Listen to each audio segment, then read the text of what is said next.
Добрый дзень, шаноўныя сябры.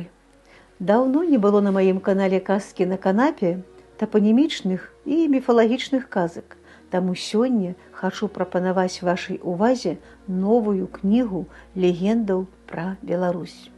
Беларускай пісьменніцы, паэтэсы Тамары Васильевны Кавальчук. Называецца кніга «Азярніца Чорнага возера». Яна выйшла ў выдавецтве «Беларусь» у 2025 годзе і прызначана яна для дзяцей старэйшага школьнага ўзросту. У гэтых гісторыях, аповедах шмат ёсць пра каханне аўтарам напісана. Уключана ў кнігу 11 гісторый, якія распавядаюць аб паходжанні назваў гарадоў, вёсак, рэк і азёр нашай краіны. Створаны гэтыя гісторыі на аснове беларускай міфалогіі. А ілюстрацыі да кнігі зрабіла мастак Ліліяна Каўхута. Крышку вам распавяду аб змесце гэтага зборніка.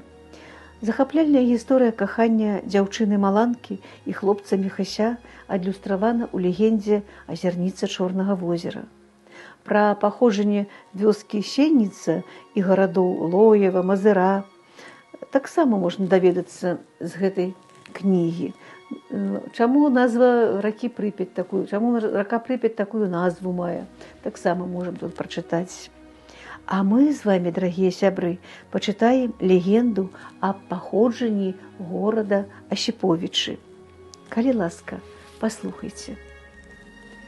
У даўнія часы жыў на ўскрайку леса адзін добры чалавек, і звалі яго Каўгар.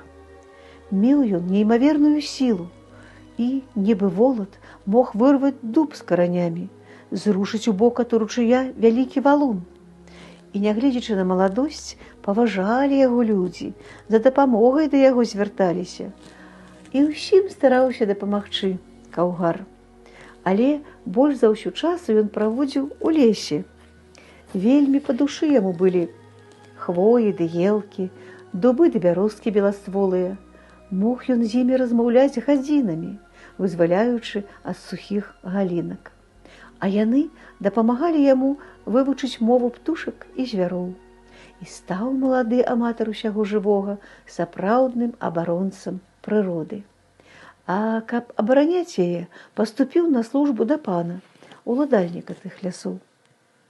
Прайшоў час, і ажаніўся ён на прыгожай дзяўчыне Пелагеі, і нарадзіўся ў іх сынок Восіп. Не па днях, а па гадзінах рос хлапчук. Меў сілу бацькаву, ды прыгажосць маці. З часам стаў Каўгар браць з сабой у лес сына, прывучаючы яго да прыроды. Ужо ва ўзросце 7 гадоў хлопчык ведаў назвы кожнага дрэва, кожнага кусціка. Да яго падыходзілі зайцы і лісы, вавёркі і касулі. Жыццё ў гармоніі з прыродай было сапраўдным раем для дзіцяці. Бацька не мог нарадавацца сыну, ведаючы, што расце яму годная змена.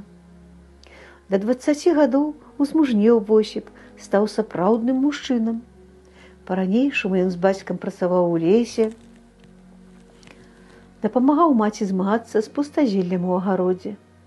Але аднойчы, калі абыходзіў участак каля балота, на якім раслі кусцікі чарніц і буякоў, убачыў ён красу дзяўчыну. Доўгая русая каса яе спадала да самай зямлі. Як толькі зазірнуў Восіп у блакітныя бяздонныя вочы дзяўчыны, так у іх і патануў. «Як зваць цябе?» – спытаў ён. «Сінева», – адказала дзяўчына. І ў гэты момант шчокі яе сталі пунцовымі, падкрэсліваючы незямную прыгажосць. «А дзе ж ты жывеш, Сінева?» – спытаў юнак. «У даліне. Ты ведаеш, дзе гэта? А бацька мой каваль». «Вядома ж ведаю, я і падумаць не мог, што ў каваля Пракопа такая дачка ёсць. А каб ведаў, то што б зрабіў?» – спытала дзяўчына і, падхапіўшы свой кошык, пайшла да маці, якая збірала непадалёку ягады. «Я б даўно сватоў даслаў!» – крыкнуў ёй наўздагон Восіп. Ну, дык дасылай, смеючыся, адказала дзяўчына і схавалася за дрэвамі. Калі хлопец прыйшоў дадому, ён распавёў пра сустрэчу бацьку з маці і спытаў у іх дазволу ажаніцца. Бацькі толькі ўзрадаваліся такому рашэнню сына і ўжо ў нядзельны дзень адправілі сватоў і хутка згулялі вяселле. У адзін з вясновых дзён заехаў да іх пан, каб прайсціся з каўгарам па лесе. Надумаў багацей будаваць новую хаціну, а для гэтага патрэбны былі добрыя дубы ды сосны. Але як толькі ўбачыў багацей сіневу, то розум адразу ж і страціў. З той хвіліны не мог ён ні спаць, ні есці. Шмат дзён мучыўся, а потым прыехаў да каўгара і сказаў: «Аддай, ляснік, мне сваю нявестку, а я табе ў вечнае карыстанне падару дзялянку лесу, пры якой ты жывеш». «Не, не», – адказаў каўгар, – «Сінева – жонка майго сына, а гэта для мяне святое». Угневаўся пан, але нічога не сказаў, сеў у сваю карэту і з'ехаў. А праз колькі тыдняў сабраў ён дзесятак разбойнікаў і прапанаваў ім скрасці дзяўчыну ў Восіпа, за што паабяцаў шчодра аддзячыць. Нядоўга думаючы, падкраліся тыя да дома каўгара і, калі мужчын не было дома, схапілі безабаронную дзяўчыну і прывезлі яе да пана. Як жа яна плакала і умольвала подлага чалавека адпусціць яе, як жа маліла яна яго аб міласэрнасці. Не пачуў дзяўчыну пан, надглуміўся над яе гонарам і зачыніў у свіране. Уначы паднялася змучаная сінева і, прабіўшы дзірку ў саламяным даху, уцякла. Але не магла яна вярнуцца дадому. Ганьба не давала ёй магчымасці паглядзець у вочы каханаму мужу. І крыкнула яна тады, гледзячы ў неба: «О, Божа, дай мне магчымасць бачыць свайго нарачонага кожны дзень так, каб ён не пакутаваў ад сустрэчы са мной.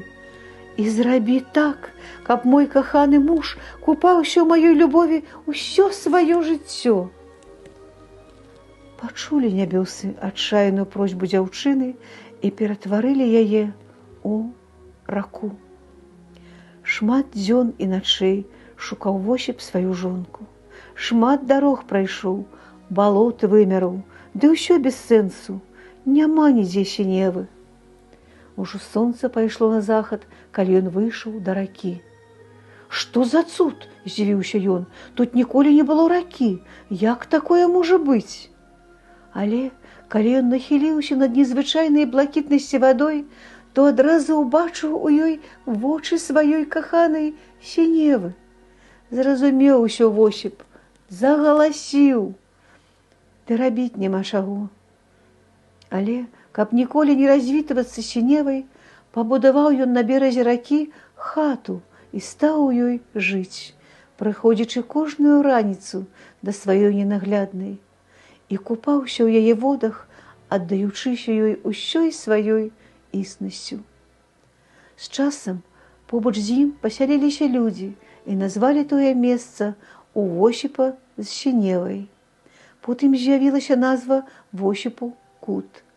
Прайшлі стагоддзі, і вырас на гэтым месцы сапраўдны горад, які назвалі Асіповічы, а раку і дагэтуль называюць Сіняя. Вось такая казка прыгожая, гісторыя міфалагічная, легенда пра паходжанне назвы горада Асіповічы. Дзякую вам за ўвагу. Спадзяюся, што вы знойдзеце гэту кнігу ў бібліятэках, у кнігарнях і будзеце чытаць. Я з вамі развітваюся сёння. Да пабачэння, да новых сустрэч.